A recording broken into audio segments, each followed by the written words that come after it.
여러분에게도 여러 번 말씀을 드립니다만 정말 제가 좋아하는 이야기 중에 하나이기 때문입니다. 어떤 여인이 사랑하는 남편이 일찍 죽었습니다. 남편이 살았을 때 꽃을 좋아하는 부인을 위해 만든 정원이 있었습니다. 남편을 그리워하던 부인은 그 꽃밭을 정말 열심히 가꾸었습니다. 남편에 대한 사랑이 담긴 꽃밭이기에 너무도 아름다웠습니다. 온 동네 사람들까지 그 꽃밭을 보며 행복해했고, 그 꽃밭은 어느새 유명해져서 잡지와 TV까지 소개가 되었습니다. 어느 날 아침 초인종 소리가 들렸습니다.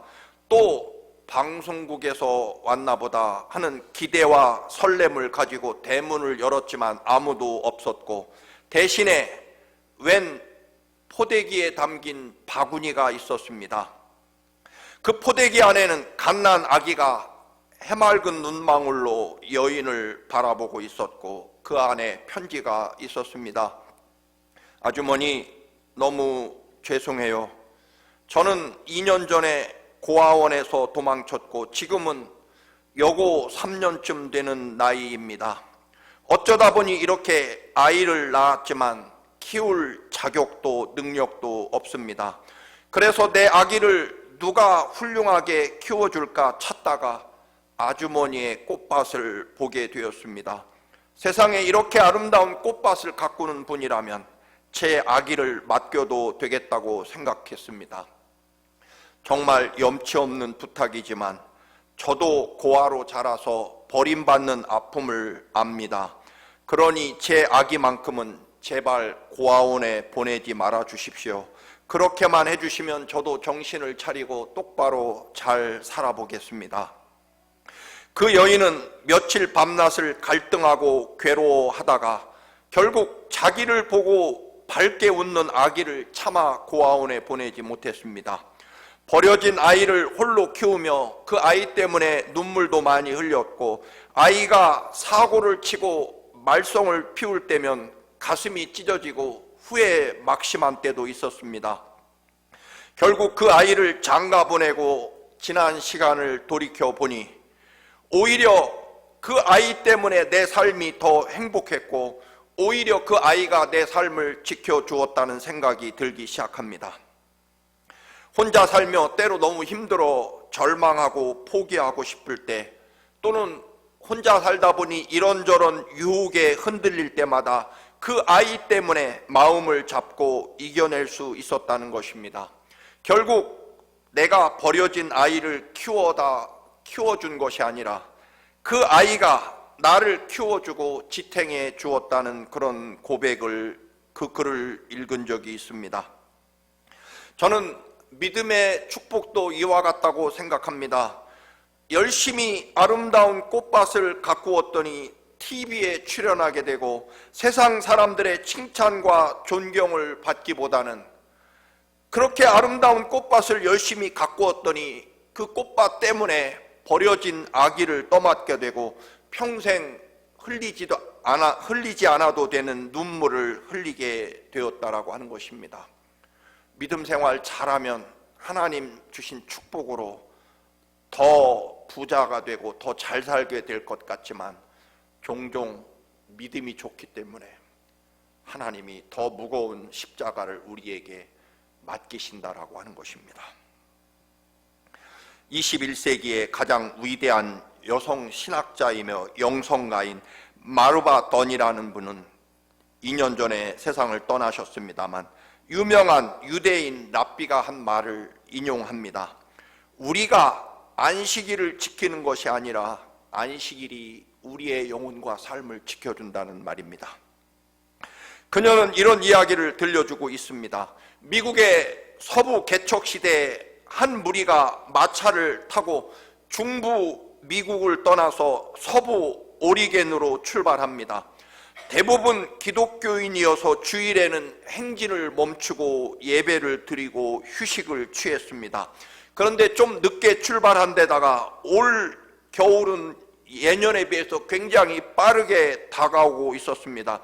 자칫하면 폭설이 내리고 혹독한 추위가 찾아오는 수천 미터 높은 로키 산맥을 넘어가야 되고 그러다 보면 죽을 수 있을 것입니다.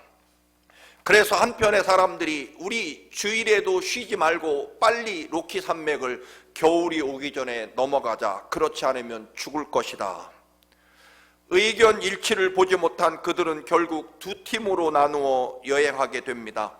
주일에 예배하고 쉬는 팀과 쉬지 않고 달려 로키 산맥을 넘겠다라고 하는 팀으로 나누어지게 됩니다. 결과적으로 주일에 예배하고 쉬는 팀이 오히려 오리겐에 더 빨리 도착했다는 것입니다. 주일에 충분히 쉬고 회복한 힘을 가지고 말이나 사람이나 엿새 동안 훨씬 더 빨리 많이 달릴 수 있었다라고 하는 것입니다.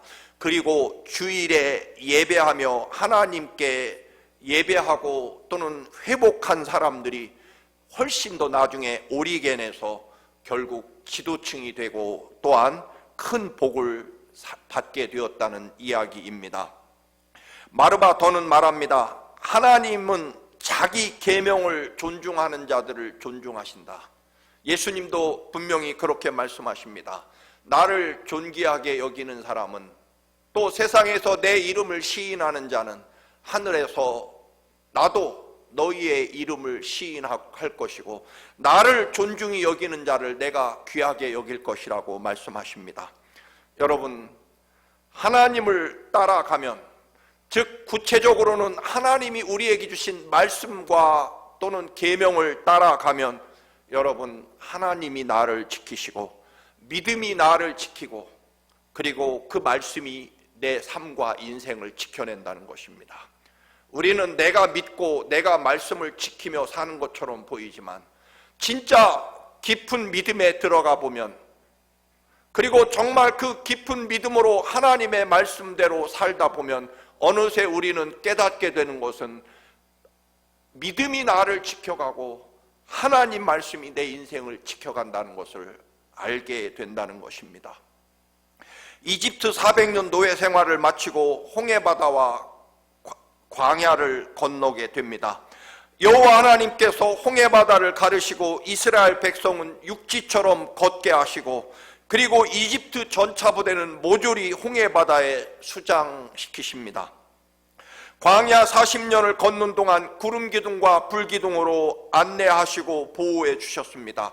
하늘에서 만나를 내려 먹여주시고 반석에서 생수를 뿜어 올려 마시게 해주십니다.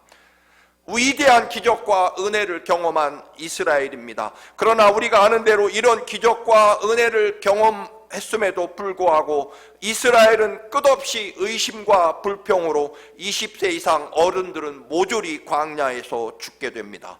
심지어는 출애굽의 지도자 모세도 죽고 여호수아와 함께 40년 만에 젖과 꿀이 흐르는 가나안 땅에 도착하게 됩니다. 하나님께서 약속하신 젖과 꿀이 흐르는 가나안 땅의 첫 번째 관문이 바로 여리고성입니다. 가장 무서운 첫 번째 장애물이었습니다. 여러분, 그림에 보시는 대로 여리고는 대단히 큰 바위 언덕 위에 아주 높고 두꺼운 두 겹의 성벽으로 이루어진 튼튼한 성입니다. 수백 년 동안 단 한 번도 무너지거나 함락된 적이 없는 말 그대로 난공불락의 성이었습니다. 게다가 그 성 안에는 뛰어난 왕과 잘 훈련되고 강력한 무기를 가진 군인들이 지키고 있었습니다. 그래서 6장 오늘 본문 1절에 보면 이스라엘 자손들 때문에 여리고는 굳게 닫혀있고 출입하는 자가 없었다라고 말씀합니다. 여리고성은 굳이 싸우지 않아도 성문만 굳게 닫고 있으면 누구도 함락시킬 수 없을 만큼 높고 튼튼한 성이었다라는 말입니다. 하나님께서 여호수아에게 여리고성 함락 작전을 지시하십니다. 여리고성을 엿새 동안 매일 한 바퀴 돌고 일곱째 날에는 7바퀴를 돌아라. 그런데 가장 중요한 것은 마지막 날 7바퀴 모두 13바퀴를 돌 때까지 그 누구도 어떤 말도 하지 말고 어떤 소리도 내지 말고 어떤 음성도 들리지 않게 철저하게 침묵해야 된다라고 말씀합니다. 어떤 말도 하지 말고 어떤 소리도 내지 말고 어떤 음성도 들리지 않게 하라. 이 3번이나 절대로 말하거나 소리를 내면 안 된다고 강조하십니다. 여리고성을 13바퀴 도는 동안 말입니다. 그리고 마지막 날 마지막 시간에 나팔 소리에 맞춰 온 백성이 하나님 만세 할렐루야를 외쳐라. 그러면 여리고성이 무너질 것이다 라는 말씀입니다. 늘 말씀드립니다만 여기에 대단히 중요한 사실이 들어있습니다. 하나님은 이스라엘 백성에게 여리고성을 너희들의 칼이나 창으로 무찌르라고 명령하시지 않습니다. 그저 여리고를 법궤와 제사장을 앞세워 매일 아침 돌라고 하십니다. 그리고 절대로 조용히 해라, 말하지 마라, 음성 소리를 내지 말라고 명령하십니다. 그리고 마지막에만 13바퀴 하나님의 뜻과 명령을 완전히 이룬 마지막 순간에 소리치라고 말씀합니다. 한마디로 말하면 이 여리고성 함락 작전은 철저하게 하나님의 말씀 외에는 다른 것이 존재하지 않는다는 말씀입니다. 하나님 말씀에 철저하게 순종한 것 외에 다른 것은 없다라고 하는 것입니다.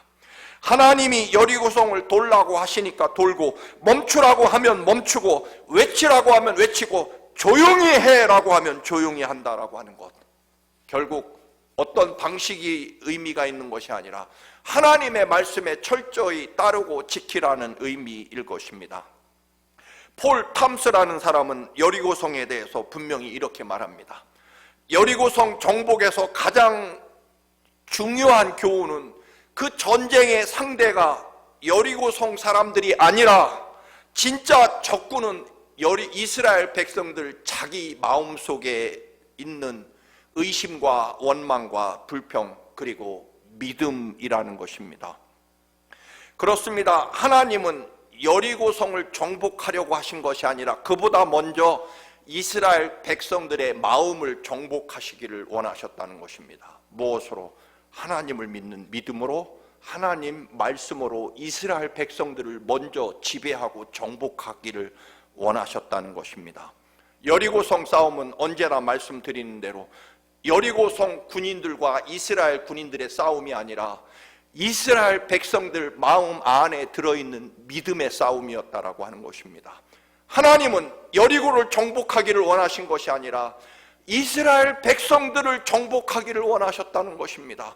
그래서 이스라엘이 온 마음 다해서 하나님 바라보고 온 마음 다해 하나님 말씀을 지키고 그들의 영혼과 삶 속에는 오로지 하나님으로 가득 채워지기를 원하셨다라고 하는 것입니다. 그래서 여리고성을 돌 때 어떤 말도 어떤 음성도 어떤 소리도 내지 말라고 말씀하십니다. 우리는 흔히 세상과 싸우고 세상 사람들 때문이고 누구 때문이라고, 그래서 그들과 싸우면 내 믿음이 좋아질 것 같지만 아니라고 하는 것입니다. 언제나 우리들의 삶의 문제는 내 안에 하나님으로 채우기를 원하신다는 것입니다. 우리 영혼과 우리 마음을 하나님이 정복하시기를 원하신다는 것입니다. 근데 우리는 늘 세상을 정복하려고 하고 세상 사람과 싸워 이기고 싶어 합니다. 그런데 사실은 먼저 내 안에 하나님이 나를 정복하셔야 된다는 것입니다. 말씀으로 말입니다. 이집트에서 400년 노예로 있다가 그 엄청난 기적과 능력을 경험한 이스라엘은 불행하게도 광야에서 모두 죽습니다.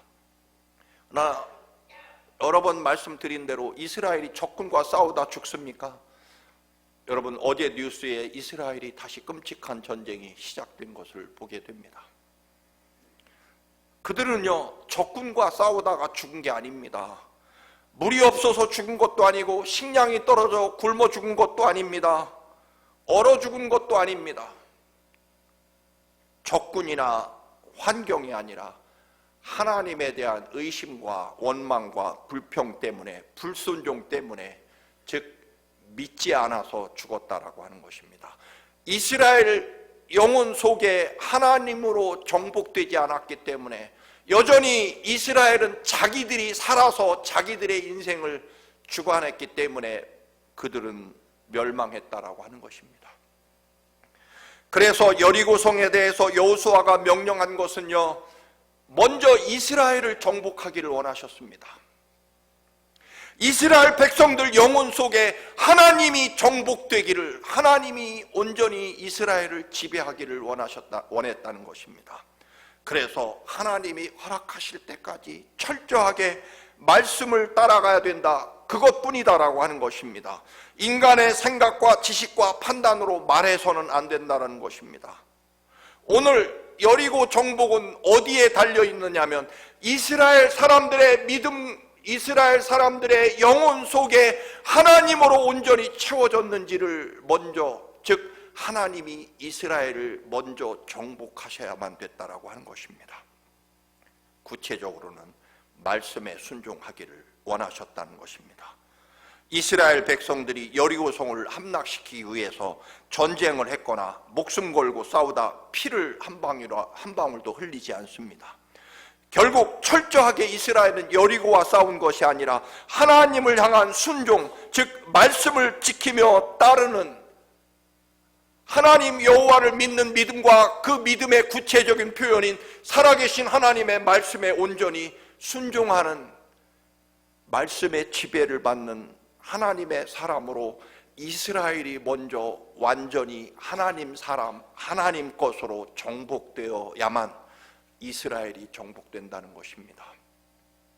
여러분의 삶의 문제도 해답은 언제나 우리 청암교회나 차목사의 삶의 문제도 언제나 대답은 분명합니다. 다른 사람, 세상, 교인이 문제가 아니라 네 안에 하나님이 너를 지배하고 계시냐라고 하는 것입니다. 이스라엘 백성들이 여리고성을 돌면서 미쳤지, 정말 이 방법으로 여리고성이 무너지나? 수백 년 동안 반석 위에 두 겹으로 세워진 단 한 번도 정복된 적이 없는 여리고성을 이렇게 나팔 불고 돈다고 무너지나? 그런 인간적인 판단과 하나님을 믿는, 철저하게 하나님의 말씀을 믿고 따르냐의 문제였다라고 하는 것입니다. 즉 이스라엘 백성들 마음 속에 먼저 영적 전쟁이 일어난다는 것입니다. 정말 이렇게 하면 여리고성이 무너지나? 라고 하는 의심과 인간적인 생각. 아니야, 정말 살아계신 하나님의 명령과 말씀 그대로 믿으면 하나님이 이루실 것이라고 하는 그런 하나님을 믿는 믿음과 내 안에서 먼저 영적으로 싸우게 된다는 것입니다. 그런데 하나님 말씀을 믿는 믿음이 나를 지배하게 되면 나머지 것들은 하나님이 이기게 하신다는 것이 여리고성의 이야기라는 것입니다. 여리고를 무너뜨릴 수 있었던 승리의 비결은 철저한 순종, 즉 나팔을 불며 법궤를 앞세우며 하루에 한 바퀴씩 마지막 날 7바퀴를 성을 도는데, 조건은 오늘 6장 10절 말씀을 다시 한번 보시면 여호수아가 백성에게 명령하여 이르되 너희는 외치지 말며 너희 음성을 들리게 하지 말며 너희 입에서 아무 말도 내지 말라. 3번이나 외치지 말고 음성 들리게 하지 말고 입에서 아무 말도 내지 말라는 3번의 반복을 하고 있습니다. 하나님이 이루실 때까지 어떤 말도 하지 말라는 것입니다. 기다리라는 것입니다. 누구를 믿고? 하나님 말씀을 믿고 그 하나님 말씀이 이루어질 그때까지. 도대체 이런 방법이 가당키나 한 방법인가? 분명히 그렇게 말하는 사람들이 있을 것입니다. 성이 무너지기는커녕 우리가 지쳐 죽을 것 같다. 지금 여리고성 사람들은 무슨 대단한 민족이 자기들을 쳐들어왔다고 생각했는데 하는 짓이 우스꽝스럽습니다. 여리고성 사람들은 이스라엘 사람들이 미쳤나 그러지 않겠습니까? 그런 조롱과 비웃음의 눈초리를 받을 때 이스라엘 사람들은 얼마나 창피했을까요? 저는 창피했을 것 같습니다. 그런데 이런 모든 하고 싶은 말, 내뱉고 싶은 말이 있지만 나를 정복하신 분은 하나님이시니까 하나님의 절대적인 능력과 은혜와 사랑 앞에 기다리겠다는 것입니다. 그 말씀을 따라가겠다는 것입니다. 결국 오늘 본문의 이야기는 언제나 분명합니다. 우리 앞에 여리고가 문제가 아니라 내가 하나님을 향해 어떤 믿음과 그리고 하나님의 말씀을 얼마나 믿고 따르며 순종하느냐의 문제라는 것입니다. 내 삶을 하나님이 정복하고 지배하고 계시냐의 문제지 여리고성을 이기고 지배하는 것의 문제가 아니라는 것입니다. 우리는 늘 잘못 판단하고 있습니다. 여러분이나 저나 하나님이 나를 지배하고 계신가? 그게 먼저라는 것입니다. 사랑하는 교우 여러분, 내 믿음이 의심을 이겨내야 되는 것, 하나님을 믿는 믿음이 원망과 불평을 이기는 것, 자꾸 사람과 세상과 원수들과의 싸움이라고 믿는 것, 그 이전에 정확하게는 하나님이 나를 정복하고 계시고 나는 하나님 앞에 완전히 항복하고 그리고 하나님의 말씀에 철저하게 순종하며 지키며 따르고 있는지, 그게 먼저라는 것입니다. 사랑하는 교우 여러분, 저나 여러분이나 지난 한 해 또는 그 수많은 세월 동안 살아오면서 사실 많이 함부로 말하기도 했습니다. 알지도 못하며 기다리지도 못하고 의심하는 말, 불평하는 말, 원망하는 말을 했습니다. 이제 아무 소리도 내지 말고 외치지도 말고 소리치지도 말고 하나님 음성만 듣자라고 하는 것입니다. 돈이 부족해서 그런 것 같죠. 또는 건강이 부족해서 또 세상이 너무 악해서 그런 것 같지만, 그러나 알고 보면 나도 그 속에 속해서 함부로 말했고 함부로 불평했고 함부로 소리쳤습니다. 즉 하나님의 말씀이 나를 지배하지 않았다는 것입니다. 전도서 5장 2절 말씀, 너는 하나님 앞에서 함부로 입을 열지 말며 급한 마음으로 말을 내지 말라. 여리고 전쟁은 어떤 무기나 군대 전략이 아니라 하나님의 말씀을 지키며 따르는 순종의 문제였다라고 하는 것입니다. 그래서 마이어라는 신학자는 모든 하나님의 명령 가운데 가장 지키기 어려운 명령이 무엇이냐면 조용히 해라 하는 명령이라고 합니다. 기생 라합이 하나님의 구원의 역사 계획을 알고 이스라엘의 정탐꾼을 숨겨주고 결국 자신의 삶과 가족을 지켜내고 하나님께서는 라합을 지키시고 그리고 결국은 예수님의 족보에 오르는 영광을 소유하게 됩니다. 그 유명한 나아만 장군도 자기 지위나 권력이나 자존심, 체면이 아니라 요단강에 7번 목욕하라는 하나님의 말씀을 따르고 지키니 어린아이 피부처럼 나병이 깨끗하게 치유됩니다. 치료의 방법이나 효염 있는 약물이, 요단강물이 무슨 특별한 효능이 있는 강물이라는 뜻이 아니라 나를 하나님의 말씀이 붙잡고 내가 하나님 말씀을 지키며 따라가느냐의 문제였다라고 하는 것입니다. 나만이 하나님 자기의 모든 것을 버리고 하나님 말씀을 지키며 따르니 하나님이 나만의 삶을 회복시켜 주었다는 것입니다. 사르밧 여인도 아들과 밀가루를 붙잡고 지킨 것이 아니라 하나님 말씀을 지키니, 하나님 말씀을 따라가니, 즉 마지막 밀가루를 내려놓고 하나님 말씀을 따라가니 3년 6개월 동안 그 집안에 풍성한 하나님의 은혜와 생명이 넘쳐났다는 것입니다. 여러분, 우리 인생의 최고의 귀한 시간, 여러분에게 최고의 귀한 시간은 무엇입니까? 저는 목살에서가 아닙니다. 제 삶에 돌이켜보면 가장 귀하고 정말 가장 아름답고 복된 시간은 내가 진짜로 하나님의 말씀이 나를 지배해서 내가 완전히 하나님께 정복되어서 하나님의 말씀을 온전히 조금의 의심도 없이 불평도 없이 따랐을 때가 제 삶의 가장 위대한 축복과 영광의 시간이었음을 저는 분명히 말씀드릴 수 있습니다. 여러분도 그걸 믿으시기를 축원합니다. 여러분이 하나님 말씀을 지키며 따를 때가 가장 위대한 시간이 될 것입니다.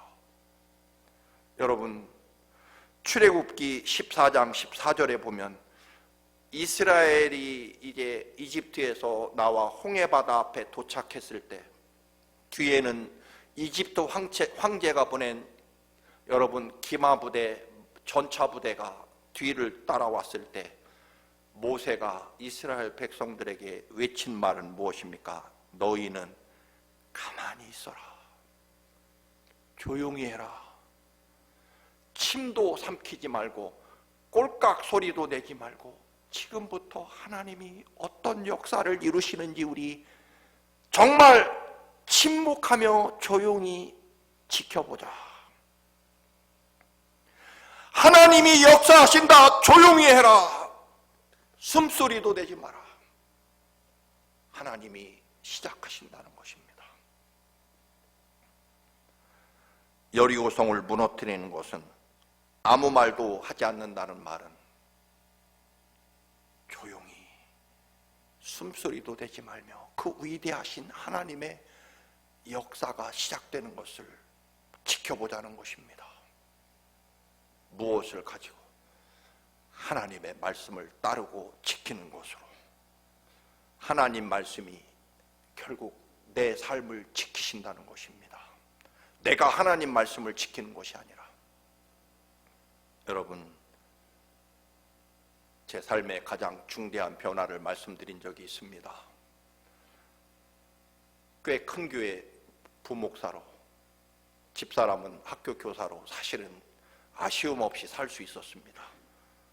어느 날 청년들에게 설교하는데 아브라함이 본토 친척 아버지 집을 떠나는 그 설교를 하는 순간 너야말로, 목사인 너야말로 하나님 말씀을 따르고 지키는 삶을 살아야 되지 않겠느냐라는 음성을 듣고 마침 미국에서 부목사로 와달라는 그런 요청을 받은 것이 생각이 나서 오게 된 것이 바로 청암교회입니다. 여러분, 하나님의 말씀을 지키며 따르시기를 바랍니다. 반드시 그 말씀이 말씀 그대로 이루어져서 여러분의 삶을 지켜내실 것이고 가장 복되고 위대한 역사를 이루실 것입니다. 온 맘 다해 하나님 바라본다는 것이 무엇입니까? 내 속에 하나님의 말씀을 지키며 따르며 순종할 때 그 말씀이 알고 보니 내 삶을 지켜내시고 그리고 생명과 구원의 역사를 내 마음속에 들어있는 하나님의 말씀이 내 인생을 이끌어 가신다는 것을 경험하고 간증하며 찬양하고 감사하는 것, 그것이 믿음일 것입니다. 사랑하는 교회 여러분, 말씀을 지키며 따르시기를 축원합니다. 그 말씀이 여러분을 지키실 것입니다. 아멘.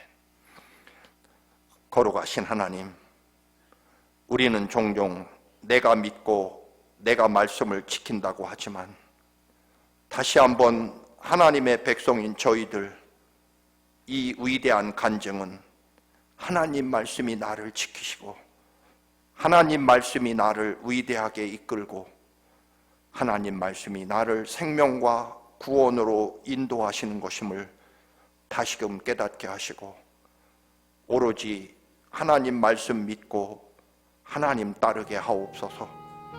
예수님의 이름으로 기도드립니다. 아멘.